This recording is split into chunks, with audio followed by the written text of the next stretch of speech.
اور انسان جس طرح جلدی سے بھلائی مانگتا ہے اسی طرح برائی مانگتا ہے، اور انسان بڑا جلد باز ہے۔ اور ہم نے دن اور رات کو دو نشانیاں بنایا ہے، سو رات کی نشانی کو تاریک بنایا اور دن کی نشانی کو روشن، تاکہ تم اپنے پروردگار کا فضل یعنی روزی تلاش کرو اور برسوں کا شمار اور حساب جانو۔ اور ہم نے ہر چیز کی بخوبی تفصیل کر دی ہے، اور ہم نے ہر انسان کی اعمال نامے کو بصورت کتاب اس کے گلے میں لٹکا دیا ہے، اور قیامت کے روز وہ کتاب اسے نکال دکھائیں گے جسے وہ کھلا ہوا دیکھے گا۔ کہا جائے گا کہ اپنی کتاب پڑھ لے، تو آج اپنا آپ ہی حساب کرنے والا کافی ہے۔ جو شخص ہدایت اختیار کرتا ہے تو اپنے لیے اختیار کرتا ہے، اور جو گمراہ ہوتا ہے تو گمراہی کا ضرر بھی اسی کو ہوگا۔ اور کوئی شخص کسی دوسرے کا بوجھ نہیں اٹھائے گا،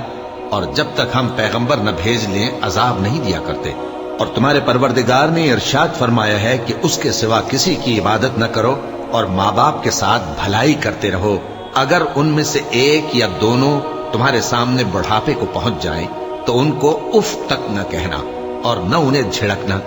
اور ان سے بات ادب کے ساتھ کرنا، اور عجز و نیاز سے ان کے آگے جھکے رہو، اور ان کے حق میں دعا کرو کہ اے پروردگار، جیسا انہوں نے مجھے بچپن میں شفقت سے پرورش کیا ہے، تو بھی ان کے حال پر رحمت فرما۔ جو کچھ تمہارے دلوں میں ہے تمہارا پروردگار اس سے بخوبی واقف ہے۔ اگر تم نیک ہوگے تو وہ رجوع لانے والوں کو بخش دینے والا ہے۔ اور رشتہ داروں اور محتاجوں اور مسافروں کو ان کا حق ادا کرو، اور فضول خرچی سے مال نہ اڑاؤ، کہ فضول خرچی کرنے والے تو شیطان کے بھائی ہیں، اور شیطان اپنے پروردگار کی نعمتوں کا کفران کرنے والا یعنی ناشکرا ہے۔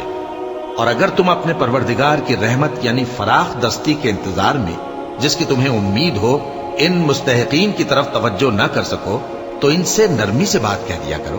اور اپنے ہاتھ کو نہ تو گردن سے بندھا ہوا یعنی بہت تنگ کر لو کہ کسی کو کچھ دو ہی نہیں، اور نہ بالکل کھول ہی دو کہ سبھی کچھ دے ڈالو، اور انجام یہ ہو کہ ملامت زدہ اور حسرت زدہ ہو کر بیٹھ جاؤ۔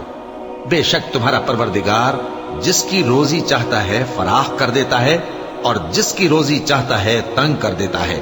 وہ اپنے بندوں سے خبردار ہے اور ان کو دیکھ رہا ہے۔